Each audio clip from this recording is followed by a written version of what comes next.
I'll be introducing you to my horse. I've been around horses for most of my life.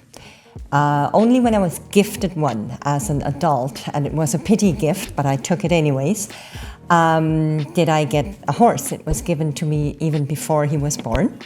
So any and all mistakes that we made together. And I had him for 26 years. He was fabulous.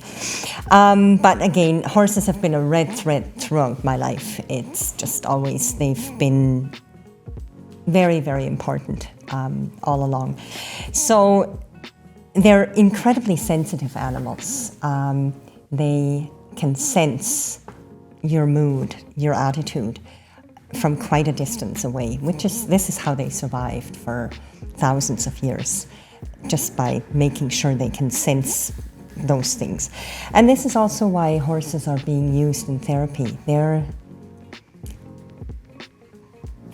I don't even know how to put that into words, but they're just so there.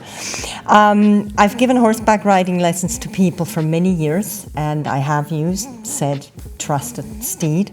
He was an Arab gelding, and he was an incredible schoolmaster. I had a friend of mine come from Germany, and she actually, we hadn't even left the pasture yet, and she broke out into tears. She was so grateful to that horse for allowing her to go on that trail ride. It was fantastic. She has some pictures at home, and she says she loves to just think about that. And it just reminded me just how lucky I am that I can actually just go out there. He's on a ranch with 10, 20 other horses out in a pasture, so he just gets to be a horse. And I can just go out there to my happy place, that's what I call it, and I can go riding whenever I would like to. And another thing that I've noticed with him, he would also often be an absolute perfect gentleman during the lessons. With little kids when they were bopping around on him, pulling on the reins and stuff, he'd be great. And when I let him back out into the pasture, he would just rip-roar, corkscrewing, farting, throwing his head around, and just letting off all that pinned-up energy that he just kept inside of him during the lesson. And I just always felt what a lesson to learn from the horse, to just keep it together for as long as you can, and then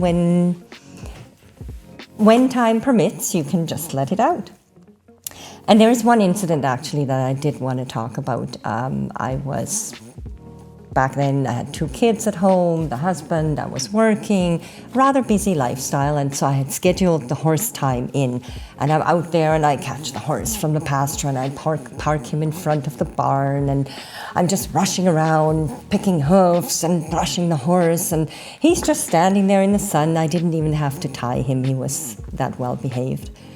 And he's standing in the sun, eyes half open, and all of a sudden he just takes this deep breath and a big sigh, and it just stopped me dead in my tracks. I was so busy thinking of, don't forget to pick up the kids, and what's for dinner, and after dinner we have to make sure we go there, and tomorrow, and just plans.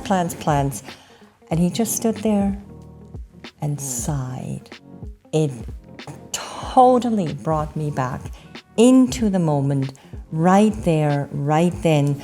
And this has happened a long time ago, but it is a memory that's stuck, because far too often, I guess I'll talk about myself, I get caught up in just the rat race, and I run about and do this and that and the other thing, when really all we need to do is just be in the moment and enjoy the moment that we have there. So it took just my horse sighing, just standing there and enjoying the sunshine and just being fully present in that very moment to show me how life ought to be lived. And the lessons some of my horses have imparted in their very own quiet way were possible once I slowed down enough to let them sink in. You know, that still, small voice that seems to be there but gets drowned out so frequently. Horses have been the catalyst for me to be able to hear it and to actually listen and learn. My name is Gabi, and this fellow here is Chester.